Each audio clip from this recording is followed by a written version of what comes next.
வணக்கம், வாழ்க வளமுடன். இந்த காலத்தில் நிறைய பேருக்கு பக்தி அப்படின்னா என்ன தெரியாது, ஆன்மீகம்னா என்னன்னு தெரியாதுங்க. ஸ்பிரிச்சுவல் பாத்துன்னு சொல்கிறாங்களே அப்படின்னா என்ன எனக்கு தெரியாது. நிறைய பேர் இப்படி இருக்காங்க. அதாவது ரீசெண்டாக ஒரு வீடியோ பார்த்தேன். கல்யாணமான பெண்கள் நல்ல ஐடி வேலை அந்த மாதிரி இருக்கிறாங்க. எங்களுக்கு பக்திலாம் இல்லைங்க, பக்திலாம் எங்களுக்கு வரல. என்ன செய்ய சொல்கிறாங்க பெரியவங்க? விளக்கேற்ற சொல்கிறாங்க, பூஜை செய்ய சொல்கிறாங்க, கோயிலுக்கு போயிட்டு வான்னு சொல்கிறாங்க, நல்ல நாள் பாருன்னு சொல்கிறாங்க, நல்ல நேரம் பாருன்னு சொல்கிறாங்க. இதெல்லாம் எங்களுக்கு செட் ஆகாது. எங்களுக்கு நேரமே கிடையாது, அவ்வளோ பிஸியாக இருக்கிறோம் இவங்க அப்படின்னு சொன்னாங்க. இன்னொன்று சொன்னாங்க, இவங்க பக்தின்னு சொல்லி சடங்குகளையும் சம்பிரதாயங்களையும் தான் எங்களுக்குள்ள புகுத்த பார்க்குறாங்க அப்படின்னு சொல்கிறாங்க. அவங்க கேட்ட கேள்வி ரொம்ப பெரிய உண்மை. ஆக்சுவலாக பக்தினா என்ன அவங்களுக்கே தெரியாது, நம்ம முன்னோர்களுக்கே தெரியல, நம்ம அம்மா அப்பாவுக்கு தெரியல, அவங்களுடைய அம்மா அப்பாவுக்கு தெரியல. வழி வழியாக எதையோ ஒரு விஷயம் சொன்னாங்க, ஏன்னு கூட தெரியாது, அவங்க ஃபாலோ பண்ணிக்கிட்டே வந்துட்டுருக்காங்க. அதைத்தான் நமக்கும் சொல்கிறாங்க, திணிக்கிறாங்க. ஏன்னு யாருக்கும் தெரியாது. ஒரு ஊரில் ஒரு குருகுலம் இருந்துச்சான், ஸ்கூலு. அப்போ குருகுலம் அப்படின்னு சொல்லுவாங்க. இப்போது அதில் மாணவர்கள்லாம் படிச்சுட்ருக்குறாங்க. அதில் குரு பாடம் நடத்திட்டுருக்காரு. அப்படி பாடம் நடத்திட்டே இருக்கும்போது தினமும் ஒரு பூனை அவங்கள தொந்தரவு பண்ணிக்கிட்டே இருக்குது. சும்மா கத்திக்கிட்டே இருக்குது, சேட்டை பண்ணிக்கிட்டே இருக்குது. அவங்கள கான்சன்ட்ரேட் பண்ணவே விடல. அந்த குரு என்ன பண்ணுறாரு, இந்த பூனையை கொஞ்சம் இங்கே ஓரமாக கட்டி போட்டுருங்கப்பா அப்படின்னு அந்த மாணவர்கள்கிட்ட சொல்கிறாங்க. இவங்களும் அந்த பூனையை கட்டி போட்டாங்க. தினமும் வரும், கரெக்டாக அந்த பாடம் நடத்துகிற போது தான் அந்த பூனை வரும். இவங்களும் அந்த மாணவர்களும் என்ன பண்ணுவாங்க, அந்த பூனையை பிடிச்சி கட்டி போட்டுருவாங்க. இது இப்படியே தொடர்ந்துகிட்டே இருக்குது.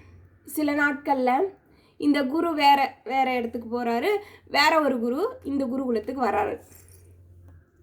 அவர் வந்த உடனே கேட்குறாரு எல்லாருக்கிட்டையும், இதுக்கு முன்னாடி இருந்த குரு எப்படி பாடம் நடத்துகிறாங்க, என்ன மாதிரியான ஒரு வழிமுறைகள்லாம் இங்கே ஃபாலோ பண்ணுறாங்க, இதெல்லாம் கேட்குறாங்க இல்லையா, கேட்பாங்க. இப்போ அந்த மாதிரி கேட்குறாங்க. இவர் கேட்குறாரு, புதுசாக வந்த குரு. இப்படி கேட்கும்போது இந்த மாணவர்கள்லாம் சொல்கிறாங்க, இங்கே ஒரு பூனை சும்மா சுற்றிக்கிட்டே இருக்கும், அதை நாங்கள் கட்டி போட்டுருவோம், அதுக்கப்புறம் தான் பாடமே எடுப்பாங்க முன்னாடி இருந்த குரு அப்படின்னு சொன்னாங்க இந்த பசங்க. இந்த குரு என்ன நினச்சிக்கிட்டாரு, ஓ சம்பிரதாயம் போல இருக்குது, சரி அந்த பூனை வந்தவுடனே கட்டி போடுங்க அப்புறம் பாடம் எடுக்கலாம் அப்படின்னு சொல்கிறாரு. சரி, ஓகே. அதே மாதிரி இது ஒரு பழக்கமாகவே அங்கே அந்த பூனை வரும், கட்டி போடுவாங்க, அதுக்கப்புறம் பாடம் எடுப்பாங்க. இப்படியே போயிட்டுருக்கு. சில காலங்களில் அந்த பூனை செத்து போச்சு. இந்த குருவும் போயிட்டாரு, வேற ஒரு குரு வர்றாரு. அவரும் அந்த பிறகு கேட்குறாரு, இங்கே எந்த மாதிரியான வழிமுறைகள்லாம் இங்கே ஃபாலோ பண்ணிகிட்டு இருக்காங்க, இதுக்கு முன்னாடி இருந்த குருமார்கள் எப்படி பாடம் எடுப்பாங்க, இதெல்லாம் கேட்டுட்ருக்காரு. இப்போ சொல்கிறாங்க, எப்போவுமே ஒரு பூனை சுற்றிக்கிட்டு இருக்கோம், அந்த பூனையை கட்டி போட்டு தான் பாடமே எடுப்பாங்க அப்படின்னு சொல்லவும் அவர் என்ன நினச்சிக்கிட்டாரு, ஓ சடங்கு சம்பிரதாயம் போல இருக்குங்க, அதுதான் வழிமுறை போல இருக்குது. ஓகே, பூனை என்னாச்சு, பூனை செத்து போச்சு. அப்படியா, ஊரில் எங்கேயாவது பூனை இருந்தால் போய் பிடிச்சிட்டு கட்டி போட்டால் தான் பாடமே எடுப்பேன். அந்த சடங்கு சம்பிரதாயத்தை நம்மளும் மீறக்கூடாது, ஏன்னா இதுக்கு முன்னாடி வந்த குருமார்கள் அதை ஃபாலோ பண்ணி தானே வந்தாங்க அப்படின்னு சொன்னாராம். இது காமெடியாக இருக்குது கேட்குறதுக்கு. இப்படி தான் நடக்குது இல்லையா? ஏன் எதுக்காக இப்படி செஞ்சுருப்பாங்க அப்படின்னு யோசிக்காம எல்லாருமே ஏதோ சடங்கு, ஏதோ சம்பிரதாயம், முன்னோர்கள் சொன்னாங்க, எதையுமே யோசிக்காம ஒரு வழிமுறைகளை ஃபாலோ பண்ணிக்கிட்டே இருக்கிறோம். எங்கள் குரு சொல்லுவாங்க, எதுவாக இருந்தாலும் அது ஏன் எதுக்குன்னு கேள்வி கேளுங்க. ஏதோ ஒரு படிக்கிறோம், ஒரு பகவத்கீதை படிக்கிறோம், ஒரு பைபிள் படிக்கிறோம், ஏன் இப்படி சொன்னாங்க, இந்த இடத்துல ஏன் இப்படி சொல்லியிருப்பாங்க, என்ன காரணமாக இருக்கும், கேள்வி கேளுங்க. ரூட் காஸ் என்னன்னு பாருங்க, ஆணி வேறு என்னவா இருக்கும், அதை தேடுங்க, அதை யோசிங்க அப்படின்னு சொல்லுவாங்க. அப்படி ஒவ்வொன்றத்தையும் கேள்வி கேட்கணும், ஏன் இப்படி பண்ணியிருப்பாங்க அப்படிங்கிற அந்த நாலேஜ் இருக்கணும் அப்படின்னு சொல்லுவாங்க. சரி, ஆக்சுவல் பக்தி தான் என்ன? அன்பு தாங்க பக்தி. அன்பு தான். இப்போ நம்ம குடும்பத்தில் இருக்கிறவங்க மேலே இல்லை நம்ம பிடிச்சவங்க மேலே அன்பு காட்டுறோம் இல்லையா, அதே மாதிரி இறைவன் மேலே நமக்கு ஒரு அன்பு வந்துருச்சுன்னா அதுதான் பக்தி. அவ்வளோதான் பக்தி. இப்போது நம்ம ஒரு நாள் ஒரு பொழுதாவது நம்மளை பிடிச்சவங்கள நம்ம நினச்சிப்போம், என்ன பண்ணுறாங்கன்னு தெரியல, சாப்பிட்டாங்களா இல்லையா, நல்லா இருக்காங்களா. அதே போல் ஏதோ ஒரு வகையில் நம்ம இறைவனை நினச்சிக்கிட்டே இருப்போம். அதுக்கு முன்னாடிலாம் எப்பயாவது ஒரு முறை நினைப்போம் இல்லையா கடவுளை. எப்பயாவது கோயிலுக்கு போகும்போது கும்பிடுவோம், இல்லை ஏதோ ஒரு புதுசாக ஒரு விஷயத்த ஸ்டார்ட் பண்ணுறோம், இல்லை எப்பயாவது தான் கடவுள். ஆனால் பக்தி நமக்குள்ளே வந்துருச்சுன்னா தினமும் கடவுளை நினைப்போம். அது ஒரு ரொம்ப பிடிச்சிடும், நமக்கே விரும்பி போய் செய்வோம்.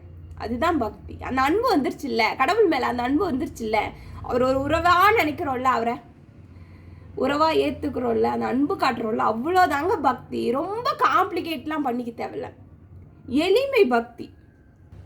சரி, பக்திங்கிறாங்க, ஞானங்கிறாங்க, அப்படின்னா என்ன? இப்போது பக்தி அப்படின்னா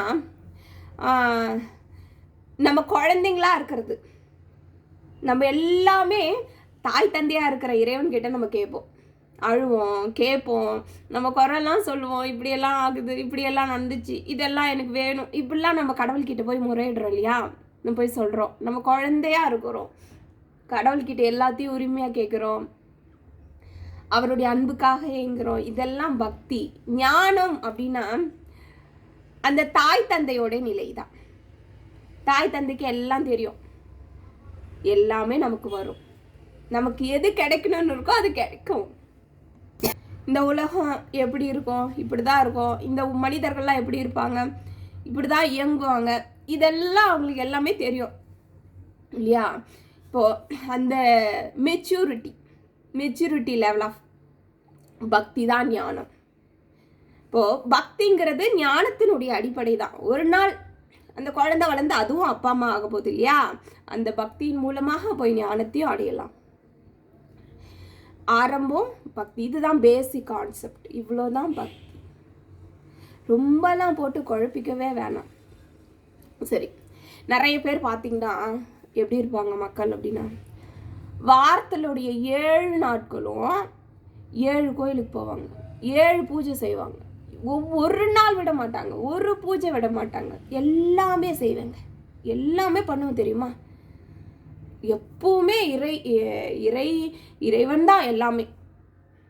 அதுக்கு சார்ந்த என்ன பூஜையோ என்ன சடங்கோ சம்பிரதாயமோ என்ன ஒன்று விடாமல் கரெக்டாக ஃபாலோ பண்ணுவோம் தெரியுமா.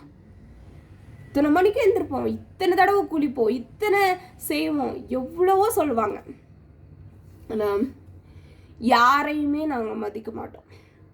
நான் தான் பெரிய ஆள், யாருக்கும் ஒரு நல்லது நடந்துடக்கூடாது, யார் மேலேயும் அன்பாலாம் நாங்கள் இருக்க மாட்டோம்.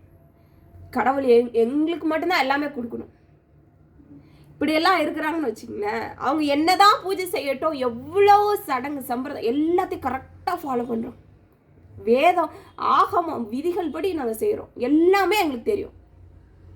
அன்பு இல்லை, கருணை இல்லை அப்படின்னா அவங்க ஸ்பிரிச்சுவாலிட்டியிலே கிடையாது. இதுதாங்க உண்மை. நம்ம ஒத்துக்கிறோமோ ஒத்துக்கலையோ, இதுதான் உண்மை. சரி, இதெல்லாம் எதுவுமே எங்களுக்கு தெரியாதுங்க.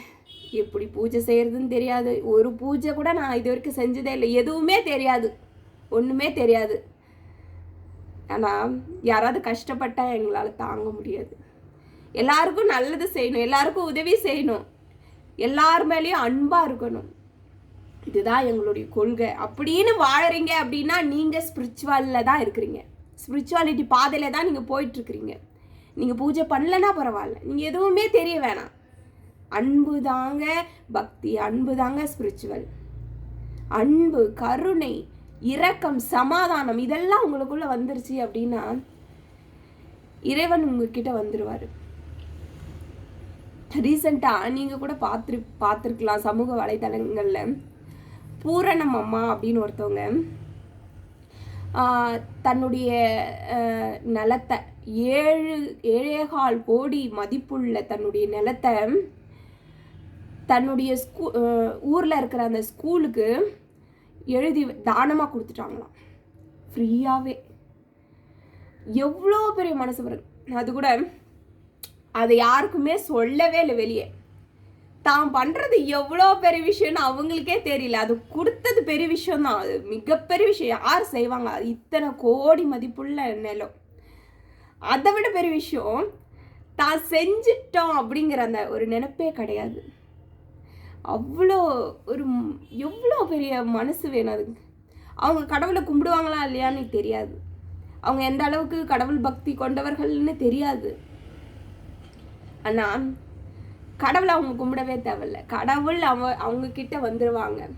இதுதாங்க உண்மை, இதுதான் ஸ்பிரிச்சுவல். ஆக்சுவலாக இறைவன் யாரெல்லாம் கருணையோடு இருக்கிறீங்களோ அவங்க கிட்ட தான் கடவுள் வருவார், அவங்க கிட்ட தான் இருப்பார். அந்த அம்மா சொல்கிறாங்க, நான் போதும்னு நினைக்கிறேன். இந்த அம்மா கொடுத்துட்டாங்க அந்த நிலத்தை. அவங்க பூர்வீக சொத்து, அவங்க ஹஸ்பண்ட் முன்னாடி இருந்த பூர்வீக சொத்தெல்லாம் வருதான், அவங்க கொடுக்குறாங்க. போதும், வேணாம், இதுவே நம்ம வாழற வாழ்க்கையே போதும் அப்படின்ட்டு தான் நான் இதை கொடுத்தேன். ஆனால் மறுபடியும் வந்து சேர்ந்துக்கிட்டே இருக்கு. கடவுள் கொடுத்துக்கிட்டே இருப்பார். யாரெல்லாம் கொடுக்கணும்னு நினைக்கிறாங்களோ, அந்த அன்பு கருணையோட மற்றவங்களுக்கு கொடுக்கணும்னு நினைக்கிறாங்களோ அவங்களுக்கெல்லாம் திரும்ப வந்து சேர்ந்துக்கிட்டே தான் இருக்கும். அந்த பெண்கள் சொன்ன இல்லையா, அவங்க இன்னொரு கேள்வி கேட்டாங்க. நாங்கள் என்னங்க, எங்களுக்கு என்னங்க குறை, நல்ல வேலை, எங்கள் குடும்பத்தையே நாங்கள் ரன் பண்ணுறோம், அந்த அளவுக்கு எங்களுக்கு பணம் இருக்குது, வசதி இருக்குது, பேக்ரவுண்ட் இருக்குது, படிப்பு இருக்குது, எல்லாமே இருக்குது. அப்புறம் ஏன் நாங்கள் கடவுளை கும்பிடணும்? ஏன் கும்பிடணும்? எல்லாம் இருக்குது. சரி, இதெல்லாம் வெளி உலகம். இந்த லேபிளை கூட நம்ம தான் ஒட்டிக்கிறோம். ஒரு மனிதன்னா, ஒரு சக்ஸஸ்ஃபுல் மனிதன்னா ஒரு கார் இருக்கணுமா அவங்ககிட்ட, ஒரு பெரிய வீடு இருக்கணுமா, இவ்வளோ ப்ராப்பர்ட்டி இருக்கணுமா, இவ்வளோ பேங்க் பேலன்ஸ் இருக்கணுமா, இதெல்லாம் கூட நம்ம தான் உருவாக்கிக்கிறோம். சரி, இதனாலலாம் உள் உலகம்னு ஒன்று இருக்கு. நம்ம மனசு நிம்மதி இருக்கா, சந்தோஷம் இருக்கா? அதை தேடி தானே இதெல்லாம் வாங்குறீங்க, அதுக்காக தானே இதெல்லாம் வாங்குறீங்க. அந்த நிம்மதிக்காகவும் அந்த சந்தோஷத்துக்காகவும் தானே இதெல்லாம் வாங்குறீங்க. ஒரு வீக்கெண்ட் ஆனால் வெளியே போகிறது எதுக்கு? ஒரு டூர் போகிறது எதுக்கு? இனி பொருட்களை வாங்குறது எதுக்கு? உறவுகளை தேடிக்கிறது எதுக்கு? இதெல்லாம் எதுக்கு? சந்தோஷம் நிம்மதி, இதுக்காகத்தானே. இது பணம் சம்பாதிக்கிறதே இதுக்காகத்தானே. இருக்கா? அது எந்த கடையில் வாங்குறது? நீங்கள் வச்சிருக்கிற பணத்தால் அதெல்லாம் வாங்க முடியுமா? அந்த உலகத்தில் இருக்கிற சந்தோஷம் எப்படி கிடைக்கும்? அதுதான் இறைவன், அது கடவுளை தவிர யாரால கொடுக்க முடியும்? அதுதான் பக்தி. அதுதான் கேட்குறாங்க. இப்போ எது வேணும், ஒரு விஷயம் வேணும் அப்படின்னாலும் அதில் என்ன லாபம் கிடைக்கும் அப்படின்னு தானே மனிதர்கள் தேடுறாங்க. அப்போ என்னப்பா லாபம்? பக்தி செலுத்துறதால என்ன லாபம்? இந்த மாதிரி ஆன்மீகத்தில் போகிறதால என்ன லாபம்? சந்தோஷமாக இருப்பீங்க, அதுதான் லாபம். இதெல்லாம் எதுவுமே வேணாம், வெளி உலகத்தில் இருக்கிற எதுவுமே இல்லைனாலும் நீங்கள் சந்தோஷமாக இருப்பீங்க. எப்போ ஒரு ஜாலி தான், நிம்மதி, ஆனந்தம், சந்தோஷம், இதெல்லாம் உங்களுக்கு தானாக வரும். ஏன்னா உங்களுக்கு தெரியும், இறைவன் ஒவ்வொன்றுத்தையும் உங்களுக்கு நடத்தி கொடுப்பாரு. அது உங்களுக்கு அனுபவமாகவே கிடைக்கும், ஒவ்வொன்றா கிடைக்கும். சரி, அதெல்லாம் எங்களுக்கு நம்பிக்கை இல்லைங்க. உங்களுக்கு அந்த ஞான நிலை சொன்னேன் இல்லைங்களா, அந்த ஞான நிலை கிடைக்கும். நீங்கள் கடவுள் செய்வார், கடவுள்னு ஒருத்தர் இல்லை அப்படின்னு ஒரு நம்பிக்கை இல்லைன்னா கூட பரவாயில்ல, அந்த ஞானம் கிடைக்கும். ஆமாம், இந்த உலகத்தில் இப்படி தான் இருக்கும், இந்த மக்கள்லாம் இப்படி தான் செயல்படுவாங்க, இவங்களுக்கு இவ்வளோதான் அறிவு, இவங்களுடைய பக்குவ நிலை இப்படி தான், இந்த உலகம் இப்படி தான் சுற்றிட்டுருக்கு. இந்த ஞானம் நம்மளுக்கு கிடைச்சிருச்சு அப்படின்னா நம்ம சந்தோஷமாக இருப்போம். எந்த ஒன்றும் வெளி உலகத்தில் இருக்கிற எந்த ஒன்றும் நம்ம உள் உலகத்தில் இருக்கிற சந்தோஷத்தை டிஸ்டர்ப் பண்ணாது. நம்ம எப்பவுமே அந்த ஆனந்த நிலையிலே இருப்போம். அதுதான் இந்த ஆன்மீகம் செய்யும். அதுதான் இந்த ஆன்மீகம் கொடுக்கும். வாழ்க வளமுடன். எல்லா உயிர்களும் இன்புற்று வாழ்க.